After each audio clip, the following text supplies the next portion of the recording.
Welcome to TV Heaven. It's the same thing as DVD-R Hell, only I've been sick and tired of calling it DVD-R Hell after I haven't watched anything on DVD-R in like 10 years. We're in the midst of the Thanksgiving and Christmas season, which is the season of giving thanks and the season of just plain giving. In other words, we're taking your shit away. Yes, the Charlie Brown holiday specials are being moved exclusively over to Apple Plus, including a Charlie Brown Thanksgiving, which originally aired on November 20th, 1973. And if we look at the TV listing for that night, it's important we also give a shout out to the episodes of Chase and Temperatures Rising, which clearly also show on repeat around the holiday each year. The Thanksgiving special was the third Peanuts holiday special after A Charlie Brown Christmas and It's the Great Pumpkin Charlie Brown, and with the exception of a few years, A Charlie Brown Thanksgiving continued to air on network television all throughout the years, until in the 90s when it was picked up by Nickelodeon and the Disney Channel,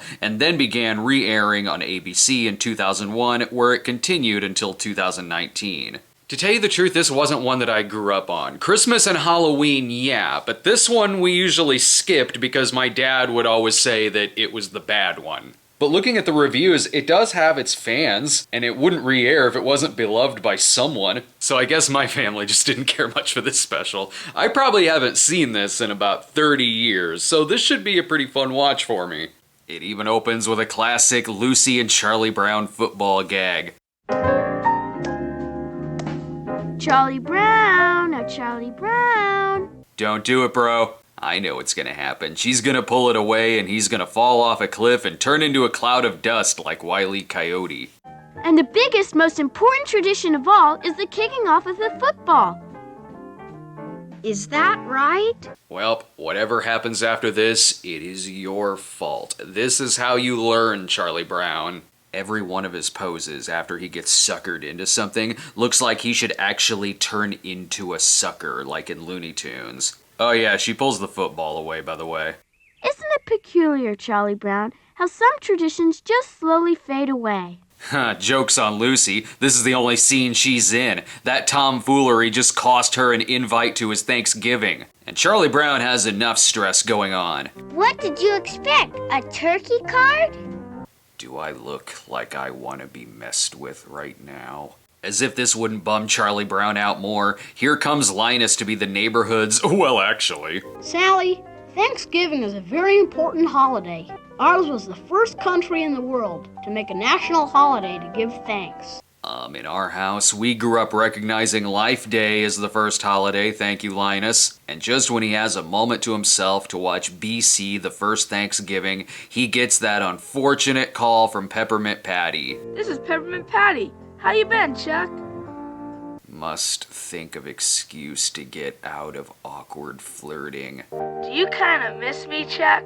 Well, We'll keep these intimate things to ourselves, okay, Chuck? All that aside, she invites herself over to Charlie Brown's for Thanksgiving without giving him a chance to respond. He isn't even having a party there. She even calls back to say, "Oh, I'm also inviting Marcy as well. You have to accept this. Because if you don't, I will keep interrupting you until you never actually give an answer." And then she calls back again to say, "Oh, Franklin is randomly here. He's coming over too." Again, Charlie Brown wasn't even planning on being home. why don't you just call her back and explain it to her? Yeah. But, you know, the horrors of being too nice. Peppermint Patty will hate me for the rest of my life. You know, maybe that's not a bad thing. At least then she'd stop declaring your house as party central. So the solution is to cook a giant Thanksgiving dinner for Peppermint Patty and others, because later in the day he's supposed to go off to his own Thanksgiving. Or you could just tell her to piss off. Though maybe it'll be okay, because it is an excuse for some hilarious Snoopy shenanigans. Little birdie. 1973, bro. This Vince Guardini 70s tune is so mellow, I'm expecting Dirty Duck to show up and just bang someone on Charlie Brown's table. Let's get in some more of these beats. It says a lot that you can use the same music for a shower orgy that you could a cartoon dog setting up a ping pong table. This is the only sport I need to watch this Thanksgiving until he gets scolded by Linus. Peppermint Patty is coming over, Snoopy. We can't have anyone experience joy. Now set up the tables. Snoopy is definitely a fan of the W.C. Fields chair gag from It's a Gift. One of these chairs is alive. Well, it is right after Halloween, so it stands to reason that there would be some hauntings going on here. Linus was so wrapped up in the Great Pumpkin, he didn't even consider Charlie Brown's evil sentient chair. I don't care about Peppermint Patty. Go back to showing Snoopy doing stuff. Never mind the dog cooking. The mystery is that why does Charlie Brown have so many toasters? I admire their plan. Give them all gigantic stomach aches so that they will definitely want to go home early. They're doing a great job on short notice. This is a better setup than any Thanksgiving dinner I've ever been at. And there's a bird under one of the napkins. Now let's take a break so we can reflect back on all of our Thanksgivings of the past. America's homecoming week continues with Bugs Bunny's hot tips for a perfect Thanksgiving. First, find the perfect bird, and above all, stay calm. It's Bugs Bunny's Thanksgiving diet next. We are back to this year's showing of a Charlie Brown Thanksgiving, and it's time to hang some witches. Come here, Woodstock. You are going to dress like this pilgrim whether you want to or not. I got this lesson from Peppermint Patty. You will do exactly what I want you to do. Good, now they're off to shoot a cork into a turkey's eye. What?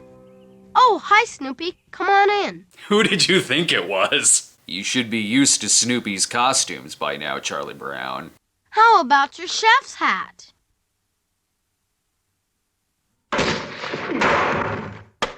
That does not answer his question. Good, the gang's all here. Make yourself at home, by all means. And shock of all shocks, she already starts complaining. Are we going to have a prayer? It's Thanksgiving, you know. Before we're served, shouldn't we say grace? Who wants to tell her that we're all snake handlers? Just kidding, Linus is the know-it-all. He'll do it. We thank God for our homes and our food, and our safety in a new land. We also thank God for the new 1973 Triumph Dolomite Sprint. Dolomite is its name, and transporting motherfuckers is its game. This looks like the perfect meal to serve to people if you want to celebrate Thanksgiving by getting super high. They're gonna listen to so many Vince Gardini records today. But of course, this isn't enough for Peppermint Patty. What's this? A piece of toast? What blockhead cooked all this? Bitch. She continues to scream at him for there being no turkey and no other Thanksgiving food. As if this wasn't done on short notice. What did she expect? Is this what you call a Thanksgiving Day dinner?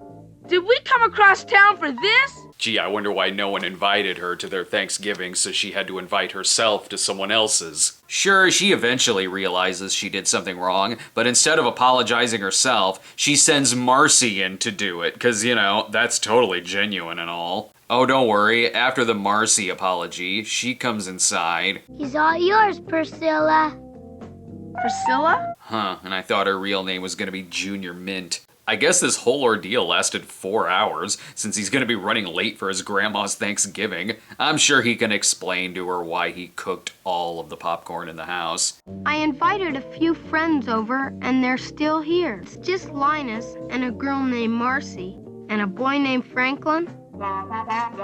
Grandma, that is super racist. So Grandma invites all the kids over for their Thanksgiving because, you know, they probably would have invited themselves anyway. I'm sure when they get there, she'll complain about the cranberries not tasting enough like crayons, and Charlie Brown will be really sad.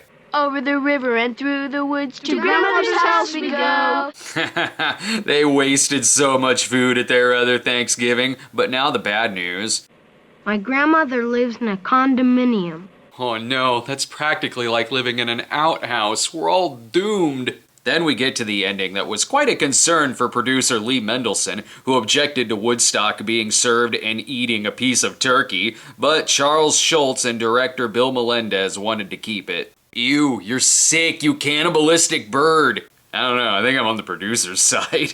Plus, when Woodstock gets his wish, not only will he get the town's biggest pumpkin pie, but later he's definitely gonna eat one of his cousins for a midnight snack. And that's a Charlie Brown Thanksgiving. It pretty much played out like I thought it would, given what I usually hear people referencing through the years. I can see why it wouldn't be a popular one in our house, given the annoying things about it. But when you have slapstick comedy and Snoopy in scenes, you're still gonna have some laughs. I see why it would be re-aired through the years, but it does say a lot that when I hear a Charlie Brown Christmas or It's the Great Pumpkin Charlie Brown being reminisced about, it's always what people found funny or endearing or quotable about them.